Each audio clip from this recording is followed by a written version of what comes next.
Hello and welcome to our new topic. Today's topic is another great one, which is the drugs used in thyroid disorders. As we know, millions of people worldwide suffer from thyroid disorders today, which includes disorders characterized by either a loss of function or gain of function, mainly benign but could be malignant. So, let's start.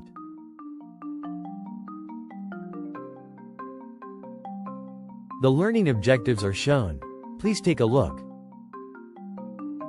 The normal thyroid gland secretes sufficient amounts of the thyroid hormones, triiodothyronine, T3, and tetraiodothyronine, T4, thyroxine, to normalize growth and development, body temperature, and energy levels. Thyroid gland also secretes calcitonin from the parafollicular cells, but here we will focus on the thyroid hormones only. So, iodide, ingested from food, water, or medication, is rapidly absorbed and circulated in blood. The thyroid gland removes about 75 micrograms a day from this pool by actively taking up for hormone synthesis, and the remaining is excreted by kidneys.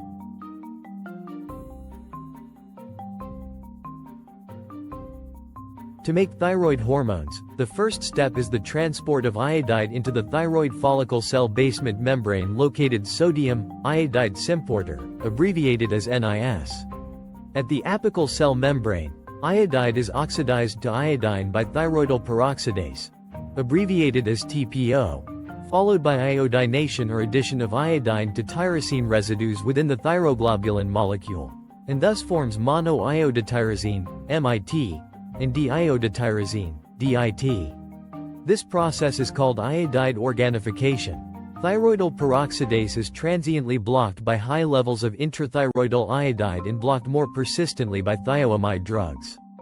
Gene expression of TPO is stimulated by thyroid-stimulating hormone, TSH. Two molecules of DIT combine within the thyroglobulin molecule to form tetraiodothyronine, also called as L-thyroxine or T4. So, DIT plus DIT becomes T4.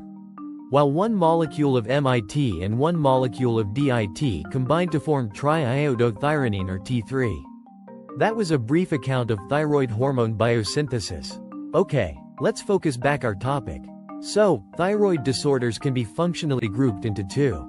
One is when the thyroid function is lower than normal, called hypothyroidism, HYPO, hypothyroidism. The other one is when the thyroid function becomes more than normal, and we call it HYPER, hyperthyroidism.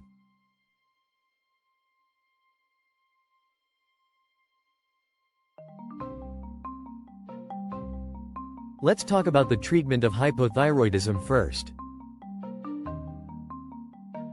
The only drug we commonly use is the replacement therapy.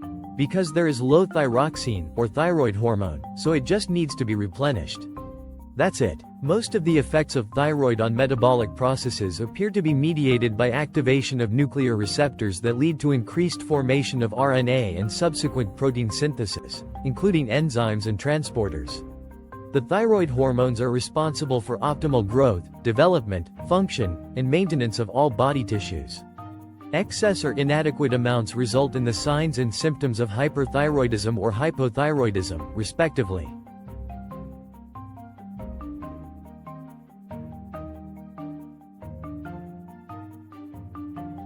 The preparation most commonly administered is synthetic levothyroxine. It is absorbed best in the duodenum and ileum. T4 and T3 absorption appears not to be affected by mild hypothyroidism but may be impaired in severe myxedema with ileus. These factors are important in switching from oral to parenteral therapy. Drugs that induce hepatic cytochrome P450 microsomal enzymes would also increase the clearance of both T3 and T4. If the thyroid-binding globulin levels are increased by pregnancy, estrogens, or oral contraceptives, there is an initial shift of hormone from the free to the bound state and a decrease in its rate of elimination until the normal free hormone concentration is achieved. Pause the video and closely look at the differences between various thyroid hormone preparations as shown.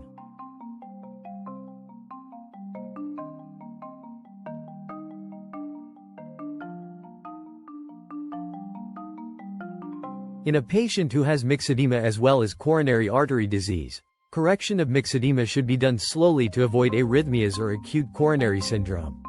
If coronary surgery is indicated, it is preferably done prior to correction of myxedema.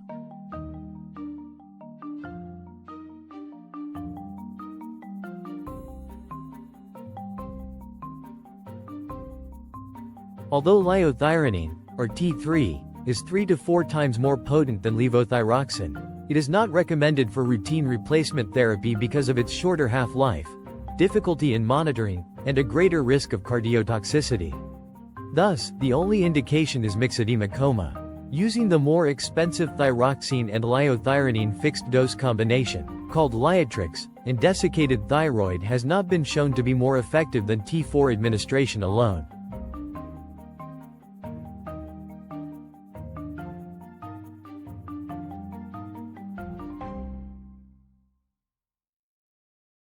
Thanks for watching.